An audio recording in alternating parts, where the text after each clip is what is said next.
Tantor Audio, a division of Recorded Books, presents The Abolitionist's Journal, Memories of an American Anti-Slavery Family, by James D. Richardson. Narrated by Bob Souer.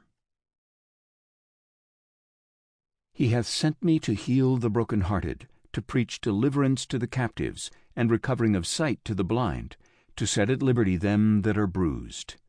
The Gospel according to St. Luke, chapter 14, verse 18. From an anonymous Civil War soldier's pocket Bible. Part 1. 1. The Journal. Let my vindication come forth from your presence. Let your eyes be fixed on justice. Psalm 17, verse 2, Book of Common Prayer. The black, slightly frayed, hard-bound notebook sat on my father's bookshelf for decades. The binding was held together with masking tape and the pages yellow and fragile. Growing up, I knew very little about the words inside. My father called it simply the Journal, and all I knew is it contained the life story of our ancestor, my great-great-grandfather, George. This oversized notebook was my father's most cherished possession, as he made clear by issuing standing orders that if the house caught fire, the Journal was to be evacuated first. My father, David Richardson, was the skipper of a small U.S. Navy ship during World War II, and our household was run accordingly. Looking back, I realize my father knew me better than anyone on earth, and maybe better than I knew myself. He knew exactly when I should read the Journal. When I finally did, at a pivotal moment in my life, I wished I had read it years earlier. Recollections of my life work, as our ancestor had formally titled his book, all 334 pages written in neat cursive handwriting, describes the remarkable tale of George Warren Richardson and his life on the edges of 19th century America. He was born on a farm in New York in 1824, immigrated as a young man to the upper Midwest territories, and became a circuit-riding itinerant Methodist preacher on the prairie frontier. George and his wife Caroline, his childhood sweetheart, were ardent anti-slavery abolitionists. They secretly and dangerously used their home as a stop on the Underground Railroad, spiriting at least one enslaved young woman to freedom, and he recorded how they did it in Recollections of My Life Work. During the Civil War, George Richardson volunteered as the white chaplain to a colored Union Army regiment posted in Memphis. He saw bloodshed and carnage in Tennessee and Mississippi. After the war, George and Caroline, with 2 of their 6 children, founded a college for emancipated slaves that in the 20th century grew into Houston-Tillotson University in Austin, Texas. And that is just the start of the remarkable story revealed inside the pages of the Journal, tales that I knew almost nothing about as a child. It was almost as if our ancestors' journal contained a hidden family secret, which in a way it did. Few in our family knew much about George and Caroline Richardson or their children.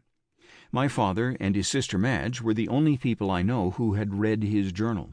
Truthfully, as the decades unfolded into the 20th century, not everyone who had grafted onto the Richardson family tree and bore his name would have viewed George and Caroline Richardson's work with black people as heroic or politically correct. My father gave me the journal in the mid-1990s when I felt the pull to become an Episcopal priest. I had been a newspaper reporter for 2 decades, covering 2 presidential campaigns, the 1984 Summer Olympics, the California legislature, and more murders and criminal trials in Southern California than I can now remember. At the peak of my journalism career, I had written a critically acclaimed biography of Willie Brown, the most powerful politician in California in the 1980s and 90s, and at the time, the most powerful African-American politician in the United States. I was at the top of my game as a journalist, but something else stirred within me and would not let go. After an intense year of conversations with the people closest to me, reading a lot of books, prayers, and meeting with church ordination committees, I was accepted as a postulant for holy orders. I quit my job as a reporter at the Sacramento Bee, collected my vacation pay, and took a month-long break before entering the Church Divinity School of the Pacific, our Episcopal seminary in Berkeley, California. With all that preparation, I still had no idea what I was getting into. Leaving journalism for the priesthood was the most radical thing I would ever do, and left many of my friends scratching their heads. Truth be told, I wasn't so sure about this either.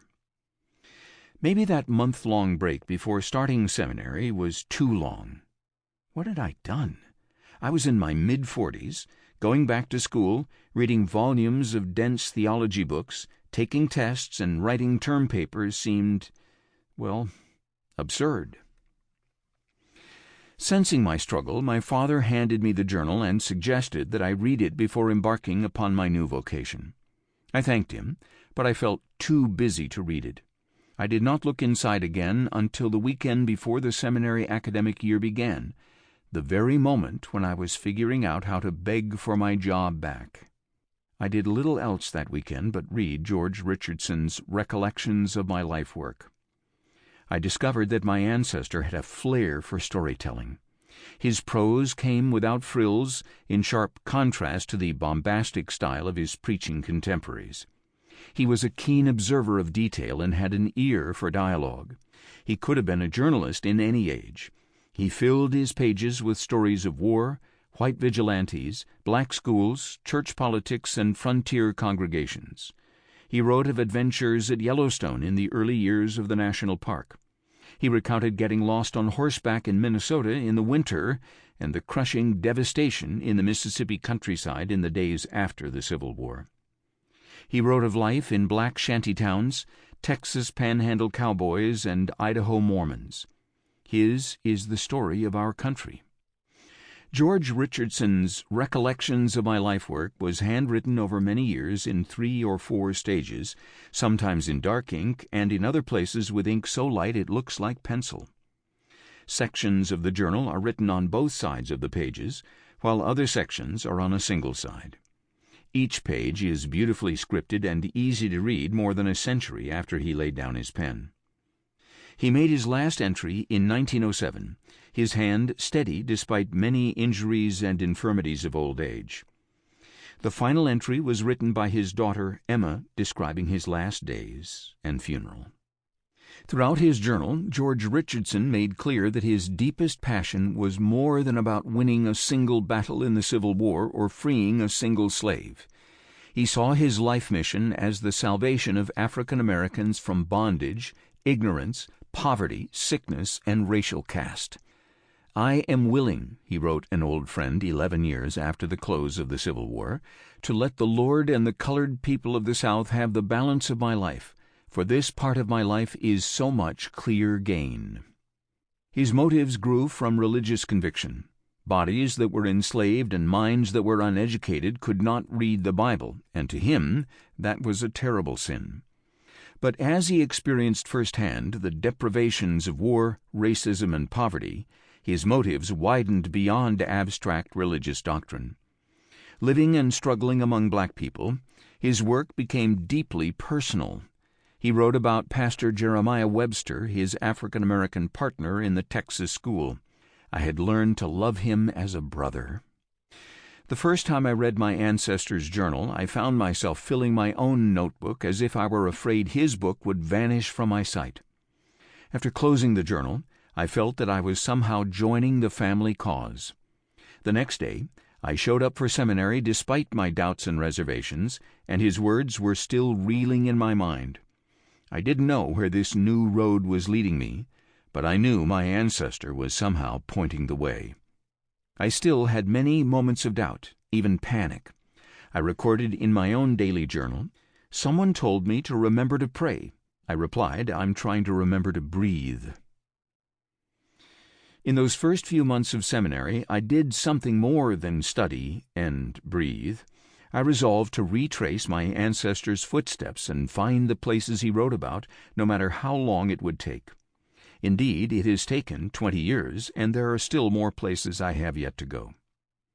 I would never claim that our paths are parallel, but there are moments when I feel resonance with his life. This book is partly an exploration of those moments and my evolving understanding of my life. The craft of memoir asks the question about why a memory has a hook in us. In a sense, this book is a memoir about a memoir. It asks why my ancestor's memory has a hook in me. Tracing his story has not only given me a better understanding of his life, but indelibly changed my life. I was ordained an Episcopal priest in 2001 in Sacramento, California, where I have lived and worked most of my adult life. As a priest, I have led churches in Sacramento, Berkeley, and Santa Rosa, California, and short stints in small Central Valley and Sierra Foothill churches. For 7 years, I was the rector of a large church in Charlottesville, Virginia, a bucolic university town that was recently thrust into the national psyche as the site of white supremacist violence. While serving these congregations, I took many trips searching for old houses, farms, battlefields, forts, churches, schools, and graveyards in Tennessee, Texas, Mississippi, Illinois, Colorado, California, Oregon, Wisconsin, and Minnesota, the many places where George and Caroline Richardson lived, worked, and wrote. My wife Lori has accompanied me in nearly all these travels. She has been long intrigued by genealogy and so has enjoyed this hunt into my family's past. Though she might not express it this way, I suspect our travels gave her a better understanding of whom she had married and my vocational calling beyond journalism. Sometimes all we found was a weathered cornerstone of an old church or a marker left by a state historical society. But that was enough to feel the presence of my ancestors. And sometimes we found their words. Many years into our search, Lori discovered, by accident, a diary kept by Caroline. The diary was sitting on a stairwell in my Aunt Madge's home. My ancestors were writers, beginning with George Richardson.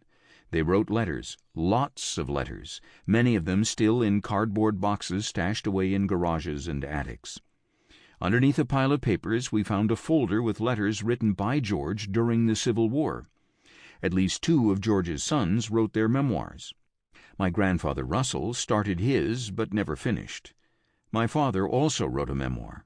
Never one to quit anything, my father finished his.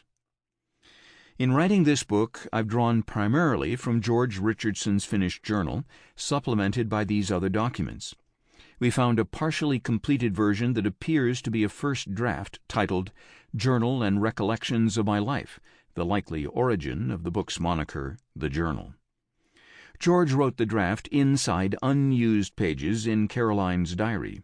I've quoted from the draft, but not extensively, because he chose to polish his words into the full-length book handed down from father to son. My primary aim is to let George and his family tell their story and tell it their way. They lived in a time not my own and faced challenges I can barely imagine. Their lens was their religion. They understood that the work of emancipation did not end with the Civil War. They fervently believed that if the formerly enslaved were illiterate and destitute, they could not be much freer than when they were slaves. They dedicated their lives to doing something about it. My ancestors were not entirely free of their racial and regional stereotypes of both blacks and Southern whites prevalent in their culture. They were Northern white people traveling as outsiders into a world brutally ruled by Southern whites, a world where slavery and the color of a person's skin dominated daily life. They saw clearly the moral bankruptcy of the white caste system and the cruelties perpetrated on black people. But George and Caroline also found themselves bending to it. They were not always sure of what to do next or where to go. They could be naive, overly optimistic, and trusting. They made mistakes. They had their blind spots. But they also grew in their understanding of how race impelled everything. They kept going in the certainty that God had given them a role, even when it meant putting themselves and their children at mortal risk. In 1883, the school founded by George and Caroline Richardson in Austin, Texas, was busily serving former slaves and their children.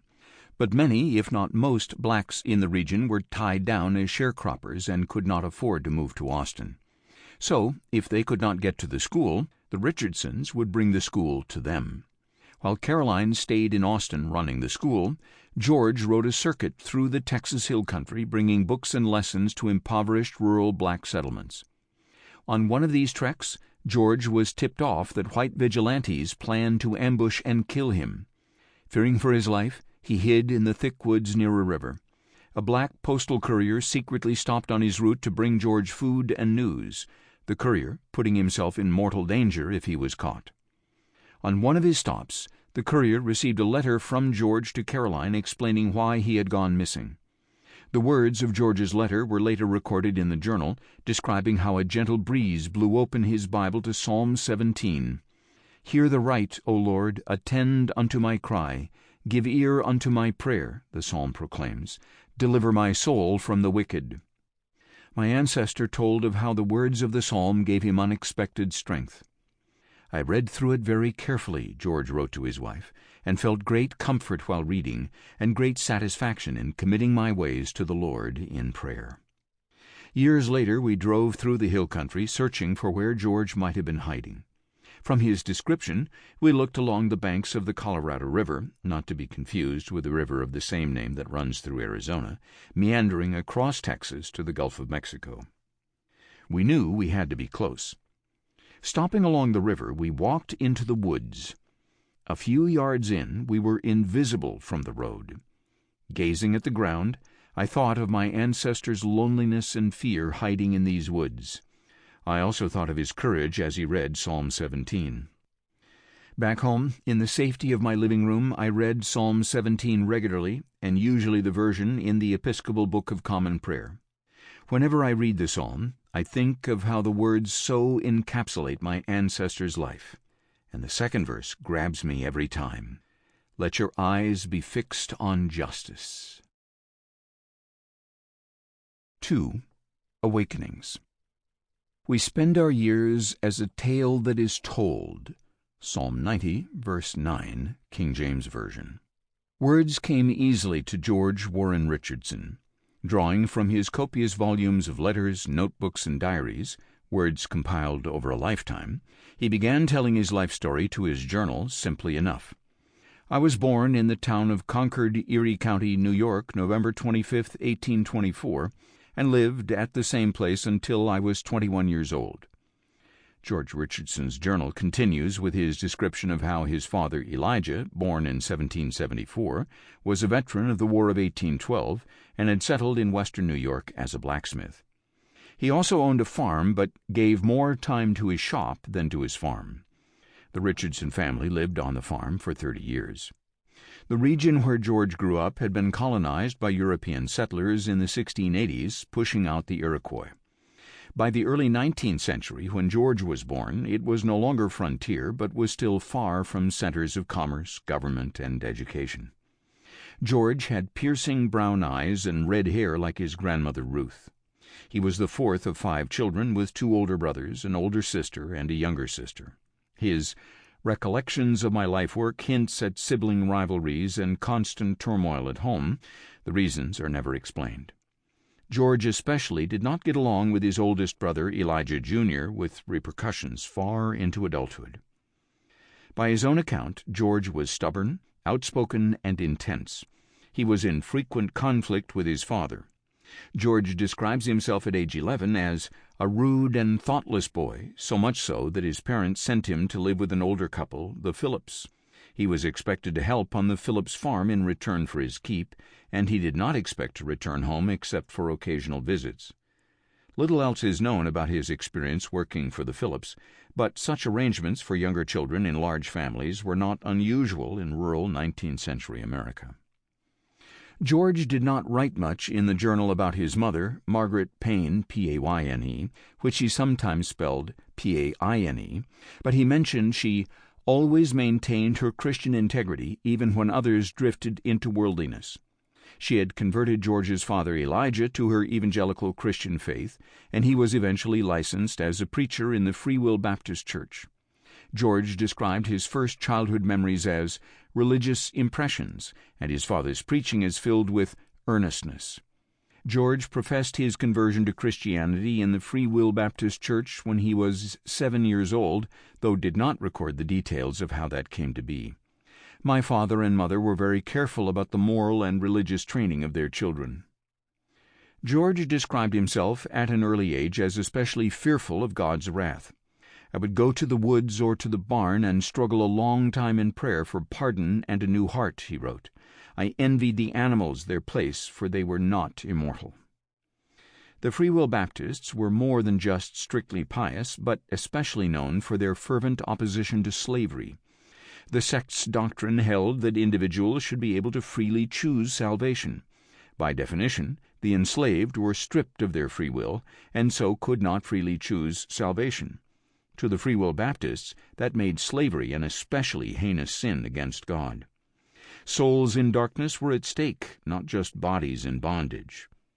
Years later he remembered that his cheeks were wet with tears and his whole frame quivered with indignation while listening to his mother read newspaper accounts about the outrages of slavery. George's opinion of slavery as evil would never waver. On little else, father and son agreed. George Richardson was 12 when his father suddenly died. George was summoned home in time to see his father's corpse before it was buried. The sight filled the young boy with dread about his own mortality. I knew I was not ready to go to heaven where my father had gone. I therefore resolved that I would make it the first business of my life to secure salvation. But the business of salvation would have to wait. He was needed at what was now his mother's farm and moved home in time for the spring planting. He still managed to attend his first Christian revival meeting in the local schoolhouse, but he felt indifferent to the experience. Religious revivals were catching fire throughout the country in the movement that came to be known as the Second Great Awakening. The First Great Awakening of the 18th century spawned a Protestantism so intense it crossed denominational boundaries. Charismatic leaders, most notably English evangelist George Whitefield, traveled the eastern seaboard in the 1740s, summoning converts. New denominations were born overnight. Old denominations splintered. Among the most successful were the Methodists, so named for their method of establishing small colonies or classes of converts. The results were spectacular but posed new questions, writes Oxford University church historian Dermot McCulloch. By 1800, around a fifth of all Methodists were enslaved people, and enslaved they were still despite being Methodists. The Second Great Awakening of George Richardson's youth was even more fervent and successful than the first. The revivals were held under large circus-style tents, hence were known as tent revivals. The revivals would go all day and continue for several days. Preachers would tag team, imploring the crowds to come to Jesus for salvation. The revivals culminated in altar calls with tearful converts coming forward to accept Jesus as their personal Savior, and the prayerful laying on of hands by the preachers. Their exhortations were sprinkled with threats of the hell that awaited those who did not convert. Upstate New York had so many of these revivals that it became known as the burned-over district, so named for the hellfire and brimstone sermons.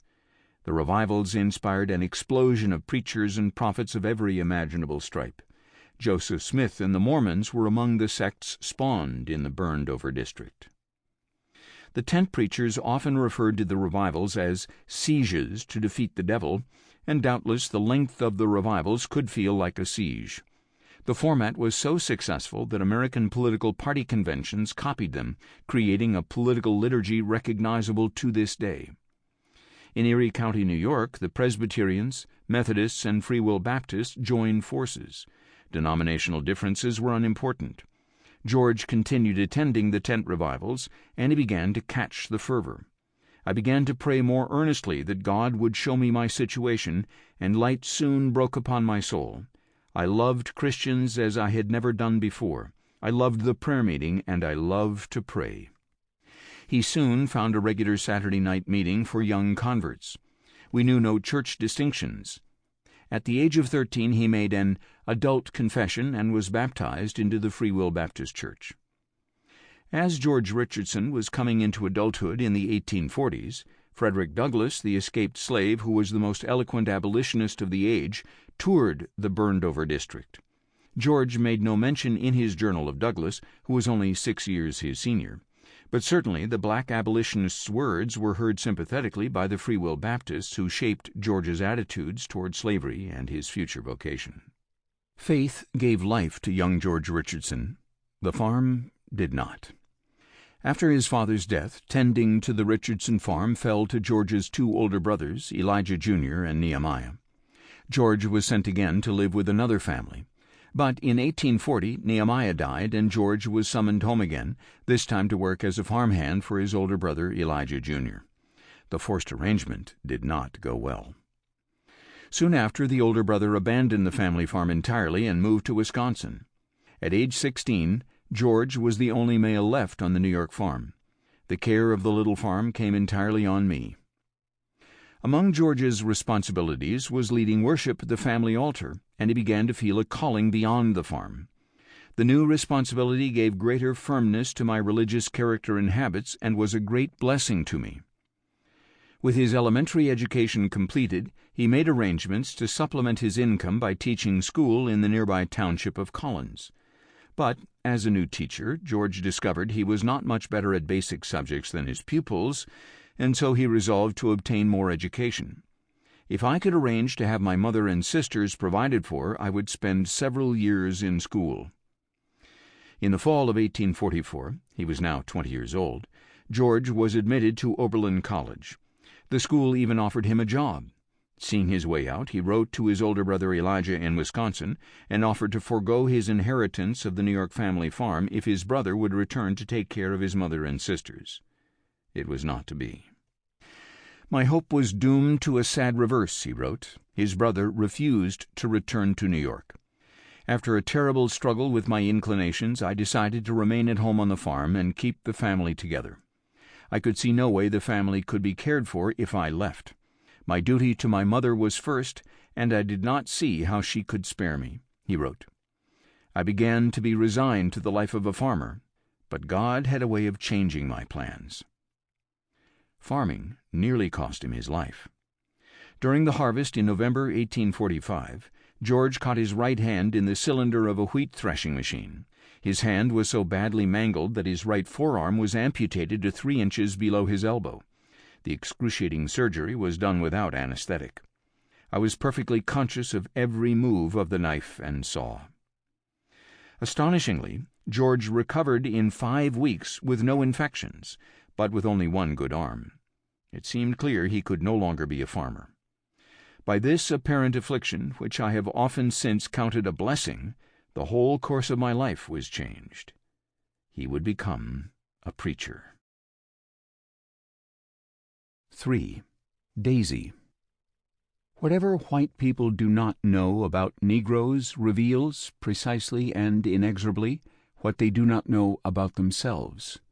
James Baldwin, The Fire Next Time, 1963. At first glance, my birth and upbringing in the 1950s and 60s could not have been more different than my ancestors just a century earlier. I was born not on a farm, but in a hospital near the University of California campus in Berkeley, where my parents earned college degrees. My parents had met during World War II when my father was in the Navy. I grew up in the post-war white suburbs, and we did not reside long in any one of them. We moved 6 times before I was 16, from suburb to suburb, while my father worked his way up the corporate ladder at what was then a large multinational corporation, the American Can Company. My dad managed factories that produced tin cans for fruit, coffee, soft drinks, and a lot of beer. Jean, my mother, was born in Seattle. When she was young, her family moved to the San Francisco Bay Area during the Great Depression. My mother grew up in Oakland. Her father, Arthur, was a middle manager at a coffee roaster on the Embarcadero in San Francisco, commuting daily from the East Bay on the ferry before the construction of the Bay Bridge. He died when I was 5. I remember very little about him except that my older cousins called him Ba. My mother's mother, Julia, was firmly in charge of everything and everyone and endlessly resourceful. She boasted of how she could change a flat tire on her annual trek from Oakland back to Seattle to visit family and friends. She could jack up her Model A, pull the wheel off, and put on the spare like an old auto mechanic, and all the while with her 3 daughters in the car. My mother, Jean, was the youngest. My grandmother was a woman of strong opinions. She proudly claimed Southern ancestry, always referring to black children as pickaninnies and adult African Americans as boys, girls, or just... Sample complete. Ready to continue?